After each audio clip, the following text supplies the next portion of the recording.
नमस्कार विद्यार्थी मित्रांनो, स्वागत आहे तुमचं SK MPSC अकॅडमी या आपल्या यूट्यूब चॅनलमध्ये। आज दिनांक 2 ऑक्टोबर 2023 वार आहे सोमवार। तुमच्यासाठी घेऊन आलो आहे संपूर्ण वृत्तपत्र विश्लेषण।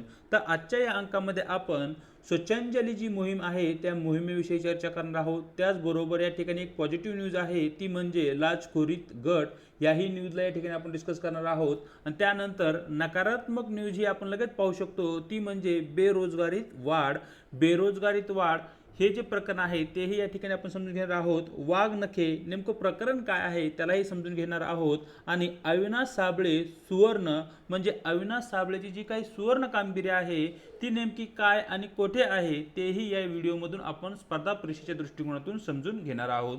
चला तर आजची जी काही आपली डिस्कशन आहे त्याला या ठिकाणी आपण सुरुवात करूया।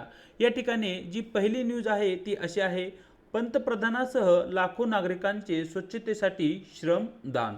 तर या ठिकाणी पहा, आपण प्रत्येक वर्षी 2 ऑक्टोबर रोजी महात्मा गांधी यांची जयंती साजरी करत असतो। महात्मा गांधीने भारताच्या स्वातंत्र्यासाठी खूप सारं योगदान दिलं आहे आणि त्याचबरोबर महात्मा गांधीचा जो काही आवडता विषय आहे तो म्हणजे स्वच्छता।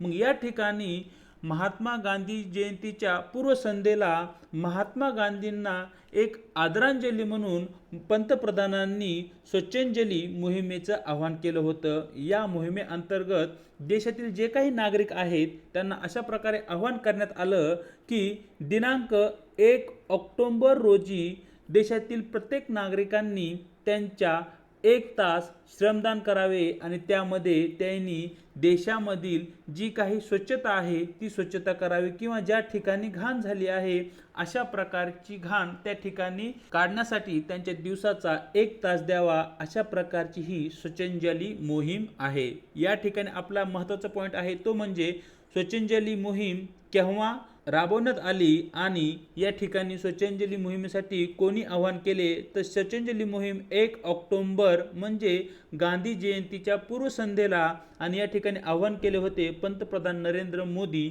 यांनी। तर यामध्ये 1 तासाचं श्रमदान नागरिकांनी करावे अशा प्रकारचं आव्हान ते होतं। अशा प्रकारचे काही पॉईंट या ठिकाणी बनू शकतात जे की आपल्याला प्रिलिम आणि मेन या दोन्ही एक्झामसाठी उपयोगी ठरू शकतात। पाहूया पुढची न्यूज। या ठिकाणी आपण एका स्लाइडमध्ये एक पॉझिटिव्ह आणि दुसरी निगेटिव्ह न्यूज पाहणार आहोत। सुरुवात पॉझिटिव्ह न्यूजपासून करूया। न्यूज अशी आहे, पोलीस विभागातील लाचखोरीत घट। आपल्या सर्वांना माहिती आहे की पोलीस दलामध्ये लाचखोरी किंवा भ्रष्टाचार ही एक सर्वसामान्य बाब बनलेली आहे, परंतु अलीकडील आकडेवारीनुसार जे काही पोलीस दलातील विभाग आहे किंवा पोलीस दल आहे यामध्ये भ्रष्टाचारामध्ये किंवा लाचखोरीमध्ये मोठ्या प्रमाणावर घट झाली आहे, अशा प्रकारची ती न्यूज आहे। याच्या मागचं मुख्य कारण म्हणजे जे काही नियम आहे त्यामध्ये निर्माण झालेली पारदर्शकता आणि अधिकारी आणि कर्मचारी यांच्यामध्ये केलं गेलेलं जनजागृती, त्याचबरोबर नागरिकांमध्येही केली गेलेली जनजागृती यामुळे पोलीस दलामध्ये मोठ्या प्रमाणावर लाचखोरीत घट झाली आहे, अशा प्रकारची ती न्यूज आहे। परंतु राज्याचा जो काही महसूल विभाग आहे, महसूल विभागामध्ये सर्वाधिक भ्रष्टाचार होतो। जे काही विभाग आहेत, पोलीस विभाग, महसूल विभाग किंवा इतरही विभाग असतात, त्या विभागामध्ये सर्वाधिक भ्रष्टाचार हा महसूल विभागामध्ये होतो। त्याला चाप कुठेतरी लावणं गरजेचं आहे, हेही या न्यूजच्या माध्यमातून आपण समजू शकतो। जी मेनची एक्झाम आहे, मेनच्या एक्झाममध्ये या ठिकाणी अशा प्रकारच्या ज्या न्यूज आहेत एक प्रकारचं वेटेज वाढवण्याचं कार्य करतात, अशा प्रकारच्या न्यूज। पाहूया पुढची न्यूज जी की निगेटिव्ह आहे। अशिक्षितापेक्षा शिक्षितामध्ये बेरोजगारीचे प्रमाण तिप्पट। म्हणजे जे काही शिकलेले व्यक्ती आहेत किंवा शिकलेले तरुण आहेत यांच्यामध्ये बेरोजगारीचे प्रमाण अधिक आहे, अशा प्रकारची ती न्यूज आहे। आणि तशा प्रकारचा अहवाल स्टेट ऑफ वर्किंग इंडिया यांच्याकडून जाहीर करण्यात आलेला आहे। तर या ठिकाणी पहा, जे काही तरुण वर्ग 25 वर्षाच्या खाली आहे आणि त्यांनी त्यांच्या पदवीचे शिक्षण पूर्ण केले आहे अशा तरुणांमध्ये बेरोजगारीचं प्रमाण 42% आहे, असे हा अहवाल सांगतो। त्याचबरोबर ग्रामीण भागातील 1/3 म्हणजे 33% ज्या काही महिला आहेत त्या रोजगारासाठी घराबाहेर पडतात, म्हणजे त्यांना रोजगार भेटतो आणि उर्वरित ज्या महिला आहेत त्या बेरोजगार आहेत। शहरी भागात जर आपण विचार केला तर शहरी भागामध्ये 54% ज्या काही महिला आहेत त्या या ठिकाणी कार्य करतात आणि महाराष्ट्र यामध्ये तिसऱ्या क्रमांकावर असलेला दिसतो। तर या ठिकाणी पहा, अलीकडेच भारतामध्ये मोठ्या प्रमाणावर लोकसंख्या वाढ झाली आहे। आज आपला देश 140 कोटी नागरिकांचा देश म्हणून आपण त्याला गणतो। मग या ठिकाणी सर्वाधिक वर्ग हा तरुण आहे, ज्यांना की रोजगार भेटला पाहिजे। जो काही लोकसंख्या लाभांश आपण म्हणतो, तो लाभांश जर आपल्याला मिळवायचा असेल तर या ठिकाणी जी काही तरुण पॉप्युलेशन आहे, तरुण लोकसंख्या आहे, त्यांना रोजगार उपलब्ध करून देणं ही सरकारची जबाबदारी आहे। जर या तरुणांना रोजगार उपलब्ध झाला तरच भारताला जो काही लोकसंख्या लाभांश असतो त्याचा फायदा होईल। म्हणजे जास्तीत जास्त तरुणांना रोजगार जर भेटला तर देशाचा विकास नक्कीच होईल आणि जी काही आपण भारताला आर्थिक महासत्ता बनवण्याची जी काही स्वप्ने पाहत आहोत, ती स्वप्ने या ठिकाणी पूर्ण होतील। पाहूया पुढची न्यूज। पुढची जी न्यूज आहे ती या ठिकाणी वाघनखा संदर्भात आहे। न्यूज अशी आहे, वाघनखे भारतात आणण्यासाठी उद्या करार। त्या ठिकाणी पहा, छत्रपती शिवाजी महाराजांच्या काळातील छत्रपती शिवाजी महाराजांनी वापरलेली जी काही वाघनखे आहेत ती ब्रिटनमध्ये आहेत, ब्रिटनच्या एका वस्तू संग्रहालय आहेत। मग ती वाघनखे परत आणण्यासाठी महाराष्ट्र सरकारने ब्रिटन सरकारसोबत सामंजस्य करार केला आहे। त्याअंती उद्या म्हणजे दिनांक 3 ऑक्टोबर रोजी जी काही वाघनखे आहेत ती भारतामध्ये येतील। तर या ठिकाणी जी वाघनखे आहेत त्या वाघनखाविषयी स्पर्धा परीक्षे दृष्टिकोनातून कोणते महत्त्वाचे पॉईंट आहेत ते आपल्याला या ठिकाणी पाहावे लागेल। जी सध्या वाघनखे आपण आणणार आहोत ती कोठे आहेत, तर सर्वप्रथम जो महत्त्वाचा पॉईंट आहे ती वाघनखे व्हिक्टोरिया आणि अल्बर्ट वस्तू संग्रहालय जे की ब्रिटन या देशामध्ये आहे, म्हणजे इंग्लंडमध्ये आहे, या ठिकाणाहून ती वाघनखे आपण आणणार आहोत।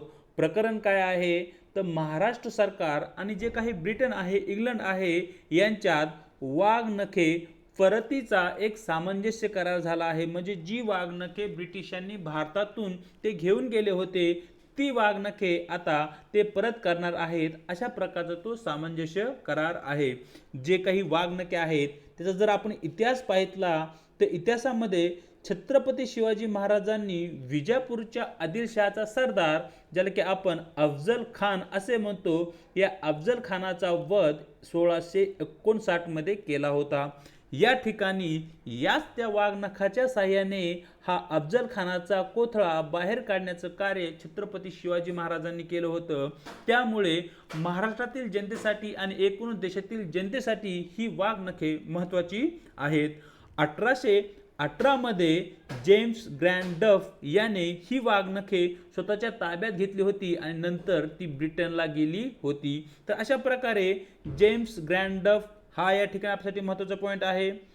1659 मध्ये अफजल खानाचा वध वाघनखाच्या साहाय्याने, हा पॉईंट या ठिकाणी आपल्यासाठी महत्त्वाचा आहे। आणि जी वाघनखे सध्या कोठे आहेत तर व्हिक्टोरिया आणि अल्बर्ट वस्तू संग्रहालय, हे जे 3 पॉईंट आहेत ते या ठिकाणी आपल्यासाठी सर्वाधिक महत्त्वाचे आहेत। यापासूनच क्वेश्चन बनू शकतो, याशिवाय इतर घटकापासून क्वेश्चन बनू शकत नाही। पाहूया शेवटची न्यूज।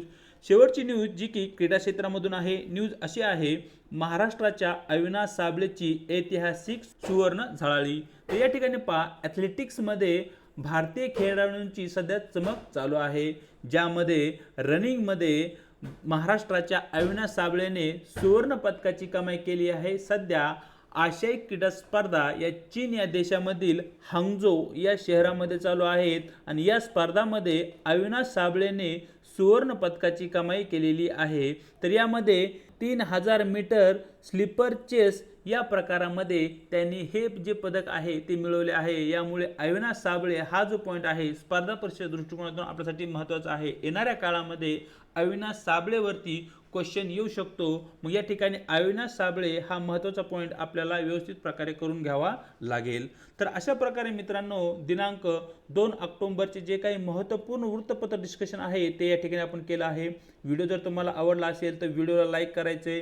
व्हिडिओ संबंधी तुम्हाला काय वाटतं कमेंटमध्ये आम्हाला कळवायचे आणि त्याचबरोबर आपल्या व्हिडिओला शेअर आणि सबस्क्राईबही करायचं आहे। आज इथेच थांबत आहोत, भेटूया एका नवीन व्हिडिओ सोबत।